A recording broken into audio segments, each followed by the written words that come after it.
My name is Isabel Long. I'm 28 years old, and until last Tuesday, my stepmother thought I was just another struggling millennial living paycheck to paycheck.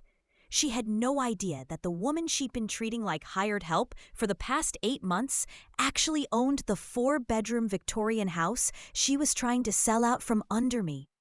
The same house where I'd grown up, where my mother had died, and where Patricia Martinez Long now lived rent-free while plotting to cash in on what she assumed was her inheritance. But Patricia made one crucial mistake in her greed. She underestimated the quiet girl who used to hide in the library, thinking I'd never amount to anything more than a retail worker with a community college degree. It started when Dad died suddenly of a heart attack last February. I was living in Chicago then, running my digital marketing consultancy from a sleek downtown office that Patricia had never bothered to visit. She knew I had some kind of computer job, but in her mind, that translated to barely scraping by. Dad had always been private about money, and he'd never told Patricia about the trust fund he'd established for me, or about the significant inheritance my mother had left behind.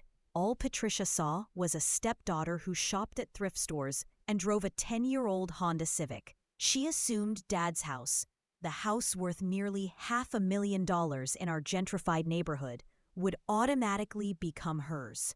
She was counting on it, actually. Within weeks of the funeral, she was already making plans. The house held every precious memory I had of my mother, who died when I was 12.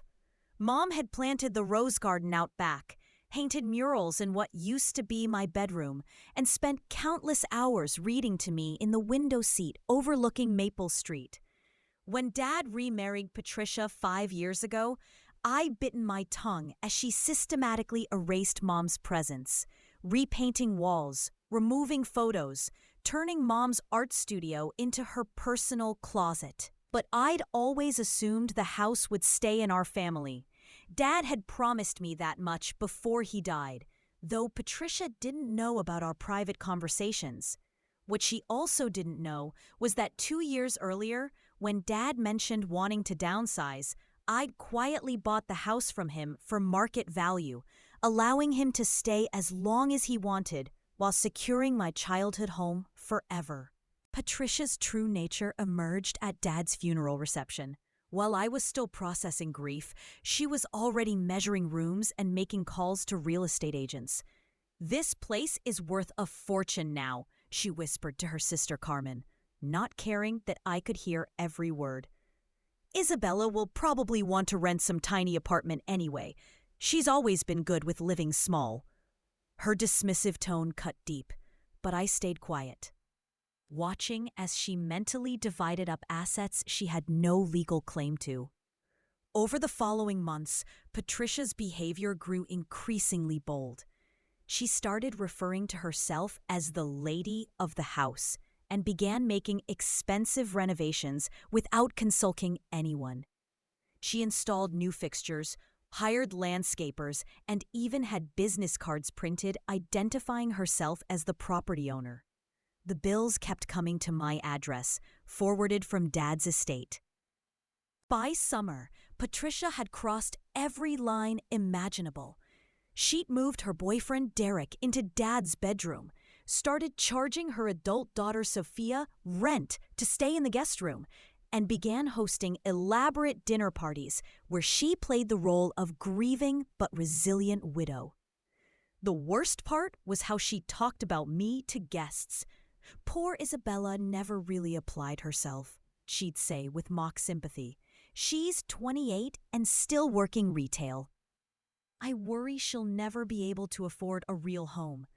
I'd started spending more time at the house, partly to be close to my memories and partly to keep an eye on Patricia's increasingly erratic behavior. She seemed to interpret my presence as confirmation that I needed her charity. "Don't worry, mija," she'd tell me condescendingly. "You can always stay in your old room until you get back on your feet." The breaking point came in September when Patricia announced she was putting the house on the market. She'd invited the whole extended family for Sunday dinner, including my aunts and cousins who'd always treated me like the family disappointment. "I've made a difficult decision," Patricia declared dramatically over her overpriced catered meal. I need to sell this beautiful home and move somewhere more manageable. She gestured around the dining room like a queen surveying her kingdom. The maintenance costs are just too much for someone in my position. Her eyes found mine across the table. Of course, Isabella is welcome to make an offer if she can qualify for a mortgage, but we all know how challenging that would be given her circumstances. The family nodded sympathetically while I sat there, fork halfway to my mouth, watching my stepmother auction off my own property. Derek squeezed her shoulder supportively, while Sophia rolled her eyes at what she clearly considered my pathetic situation. Over the next 2 months, Patricia's real estate campaign became a full-scale assault on my dignity. She scheduled showings during times when she knew I'd be there, forcing me to endure her apologetic explanations to potential buyers about my stepdaughter who's been staying here temporarily. She hired professional photographers to take listing photos, carefully cropping out any evidence of my belongings. The worst humiliation came when she organized an open house for the first weekend in November, complete with printed flyers describing the property's excellent investment potential and motivated seller circumstances. She'd even staged my childhood bedroom as a generic guest room, boxing up the few personal items I'd left there and storing them in the basement. "I'm sorry, Isabella," she said with fake remorse, "but buyers need to envision their own lives here, not see remnants of the past." The morning of her open house, I sat in my car across the street, watching dozens of strangers traipse through my home while Patricia played gracious hostess. She dressed up in an expensive black dress and pearls, clearly relishing her role as the sophisticated seller. Through the windows, I could see her gesturing grandly as she led tours through rooms that held my most precious childhood memories. She was particularly animated in the kitchen where Mom used to bake my birthday cakes, and I watched her laugh with potential buyers as if my mother's memory meant nothing. Derek stood beside her looking pleased with himself, already counting the commission they'd split. When a young couple lingered in the garden where Mom's roses still bloomed, Patricia actually bragged about how she'd improved the landscaping. That's when I made my decision. The charade had gone on long enough, and it was time to remind Patricia exactly who she was dealing with.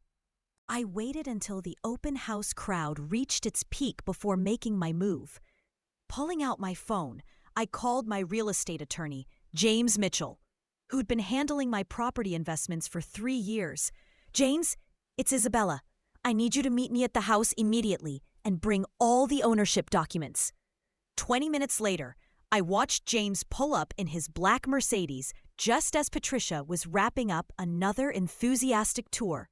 He carried a leather briefcase and wore the kind of expensive suit that commanded immediate attention. I met him at the front door, where Patricia was handing out business cards to interested buyers. "Excuse me," James said in his authoritative lawyer voice, "but I need to speak with whoever's responsible for this unauthorized showing." Patricia looked confused, but stepped forward confidently. "I'm Patricia Martinez Long, the owner. And you are?" James smiled politely but firmly. "I'm James Mitchell, representing the actual property owner. This showing needs to stop immediately." The color drained from Patricia's face as James opened his briefcase and pulled out official documents. "This property is owned by Isabella Long, who purchased it from Richard Long in March 2019 for $475,000. All taxes and mortgage payments have been current throughout Miss Martinez Long's occupancy." The remaining potential buyers gathered around, sensing drama, while Derek stepped protectively closer to Patricia. "That's impossible," Patricia stammered. "Richard never said anything about selling to Isabella. She doesn't have that kind of money. Look at her." She gestured at my thrift store outfit as if my clothing proved anything about my financial situation. James maintained his professional composure while handing her copies of the deed, purchase agreement, and property tax records. Miss Long has been graciously allowing you to remain in the residence following her father's death. But you have no legal authority to list or show this property. The silence in the room was deafening as 20 strangers absorbed the implications. Furthermore, James continued, clearly enjoying himself now, Ms. Long has documented evidence of unauthorized renovations, unpaid utilities, and rental income collected without the owner's consent. He handed Patricia another set of papers while I stood quietly beside him, watching her world collapse in real time. The potential buyers began filing out awkwardly, murmuring among themselves about the obvious family drama. Sophia emerged from the kitchen looking mortified, while Derek's confident demeanor evaporated entirely. "This has to be some kind of mistake," Patricia insisted desperately. "Isabella works retail. She lives in some tiny apartment. She drives an old car." James looked at her with barely concealed disdain. Ms. Wong owns a successful digital marketing firm with clients in 6 states. She also owns 2 dental properties in Chicago and has a net worth that would surprise you. Her choice to live modestly doesn't reflect her actual financial position. The revelation hit Patricia like a physical blow. She sank into Dad's favorite armchair, the same one where she'd held court for months, bragging about her inheritance and making plans for her windfall. "But Richard never told me," she whispered, though her excuse sounded hollow even to her own ears. "He said the house would be taken care of." I finally spoke up, my voice steady, despite 8 months of suppressed anger. "Dad did take care of it. He sold it to someone who would preserve Mom's memory and never let it leave our family. Someone who wouldn't turn her art studio into a walk-in closet or rip out her rose garden for a hot tub." Patricia flinched at the accuracy of my words. She had indeed gotten estimates for removing Mom's roses, and I'd seen the hot tub brochures in her purse. Derek tried to salvage the situation with bluster. "If Isabella really owns this place, why didn't she say something sooner?" James answered before I could respond. "Property owners aren't required to justify their decisions to unauthorized occupants." The aftermath was swift and merciless. By Monday morning, Patricia had received formal eviction notices and a bill for 8 months of back rent, calculated at market rates for a property of this size and location. Her renovation expenses, those beautiful new fixtures and expensive landscaping she'd bragged about, were now improvements to someone else's property. Derek disappeared first, taking his belongings and his promises with him when he realized Patricia wouldn't be inheriting hundreds of thousands of dollars after all. Sophia moved back with her biological father, finally admitting she'd always thought Patricia's treatment of me was pretty messed up.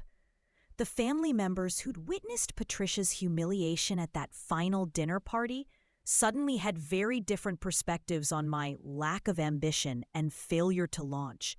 My Aunt Rosa, who'd spent years making snide comments about my life choices, actually called to apologize and ask if I needed help moving Patricia out. The real estate agents Patricia had hired were furious about the wasted time and resources, and word spread quickly through their professional network about the woman who tried to sell property she didn't own.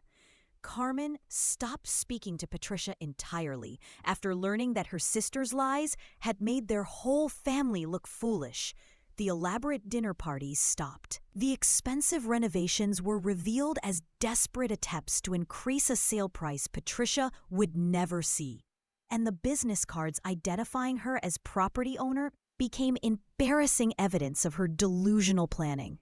Within 2 weeks, Patricia had moved into a studio apartment across town, her dreams of cashing in on Dad's inheritance replaced by the reality of first and last month's rent deposits. She tried calling several times, alternating between angry accusations and tearful apologies, but I'd learned my lesson about enabling her destructive behavior. 6 months later, I've restored Mom's art studio and replanted the sections of her garden that Patricia had damaged. The house feels peaceful again, filled with memories instead of Patricia's bitter energy and desperate schemes. I kept Dad's favorite chair and added some of his books to Mom's collection, creating a space that honors both my parents without erasing their individual contributions to my life. Patricia still drives by occasionally, slowing down to stare at the house she'd assumed would be her retirement fund, but she learned the hard way that underestimating someone doesn't change their actual circumstances. The Victorian home where I learned to read, where Mom taught me to paint, and where Dad shared his love of old movies will never leave our family again. Sometimes the best revenge isn't dramatic confrontation or elaborate schemes. It's simply letting someone's own assumptions and greed destroy the life they thought they could build on other people's foundations.